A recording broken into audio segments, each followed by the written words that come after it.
அனைவருக்கும் வணக்கம். இது நவகிரக ரத்னா ஜோதிட ஆராய்ச்சி மையம். நான் உங்கள் ஜோதிடன் கா. ஐயப்பசாமி. இன்று ஒரு ஜோதிட தகவல் நிகழ்ச்சியில் நீங்கள் போன பிறவியில் பாவம் செய்தவர்களா என்பதை ஆராய்ந்து கொண்டிருக்கிறோம். போன 2 பதிவில் சூரியனை பற்றியும் சந்திரனை பற்றியும் அறிந்து கொண்டோம். இன்று செவ்வாயை பற்றி அறிந்து கொள்வோம்.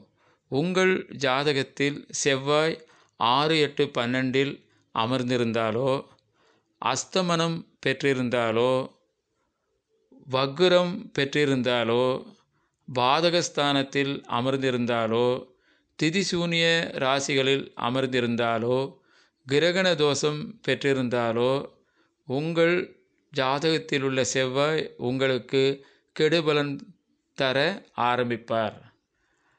அதற்கு காரணம், நீங்கள் போன பிறவியில் உடன் பிறந்த பங்காளிகளுக்கு பங்குகளை தராமல் சொத்துக்களை நீங்களே அனுபவித்தவர்கள். இந்த தோஷம் நீங்கள் உடன் பிறந்த சகோதரர்களுக்கு உங்களால் இயன்ற உதவிகளை செய்து வாருங்கள். மருத்துவ உபகரணங்களை மற்றவர்களுக்கோ அல்லது மருத்துவர்களுக்கோ நோயாளிகளுக்கோ வாங்கி கொடுங்கள். மருத்துவரை கண்டால் மரியாதை செலுத்துங்கள்.